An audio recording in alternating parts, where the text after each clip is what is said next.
তাছাড়াও দেখুন এবারে গ্রামীণ অর্থনীতিতে আগে আমরা কৃষক বন্ধু 10,000 টাকা করে দিই, যার 1 একরের বেশি জমি আছে, যার তার অনেক কম, তারা 4,000 টাকা করে পায়। এবং আজকে ক্ষেত মজদুরিটাকে সংযোজন করা হয়। এটা একটা বলতে পারেন, এটা একটা বিরাট পদক্ষেপ। প্রান্তিক মানুষের পাশে মুখ্যমন্ত্রী মমতা বন্দ্যোপাধ্যায়। বৃহস্পতিবার রাজ্যের অন্তর্বর্তী বাজেট পেশ হয়েছে বিধানসভায়। নজর গ্রামীণ অর্থনীতিতে। কৃষি ও সংশ্লিষ্ট কাজকর্মের উপর নির্ভর করে যারা জীবিকা নির্বাহ করেন তাদের জন্য বিশেষ ঘোষণা। যে সমস্ত ক্ষেতমজুরের নিজস্ব জমি না থাকার জন্য রাজ্যের কৃষি বন্ধু প্রকল্পের সাহায্য পান না বা যারা ভাগ চাষী তাদের জন্য বার্ষিক 2,000 টাকার অনুদানের কথা ঘোষণা মুখ্যমন্ত্রীর। তিনি জানিয়েছেন 2,000 টাকা করে 2 কিস্তিতে মিলবে টাকা। একটি কিস্তি রবি চাষের সময়, অন্যটি খারিফ চাষের সময়। এদের জন্য আলাদা করে তৈরি হবে ডেটাবেস। আগে যেমন ইচ্ছে মতো ধার নিয়ে নেওয়া হতো, এমনকি স্মল সেভিংস থেকেও ধার নেওয়া হচ্ছে, আর এর থেকে আমাদের খুব বার্ডেন হয়ে যেত। এখন আমরা সেটা করতে দিই না।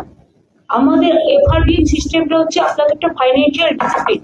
এছাড়া ক্ষুদ্র বা প্রান্তিক চাষীদের খরচ কমানোর জন্য নয়া ঘোষণা রাজ্যের। এই সমস্ত ক্ষুদ্র চাষীদের সরকারি টিউবওয়েলের বা নদী থেকে সেচের জন্য একটি ফি বা চার্জ দিতে হতো, সেই ফি মুকুব করা হবে। গরিব কৃষকদের জন্য বড় পদক্ষেপ বলে জানালেন মুখ্যমন্ত্রী মমতা বন্দ্যোপাধ্যায়। এছাড়া অনেক গরিব চাষী আছে যারা পাম্পে করে জল তোলে বা ধরুন নলকূপে জল তোলে।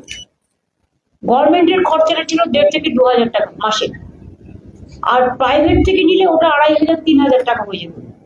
ফলে ওরা এক্সপ্লয়েটেডও হচ্ছে, সেই জন্য তাদেরটা পুরো ফ্রি করে দেওয়া হবে, অর্থাৎ 1 পয়সাও এর জন্য দিতে হবে না।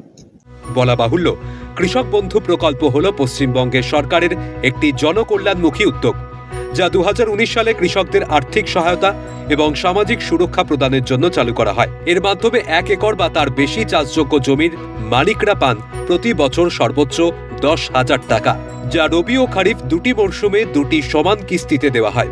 এছাড়া 18 থেকে 60 বছর বয়সী কৃষকের মৃত্যু হলে তার পরিবারকে 2 লক্ষ টাকা এককালীন আর্থিক সহায়তা প্রদান করা হয় রাজ্য সরকারের তরফে।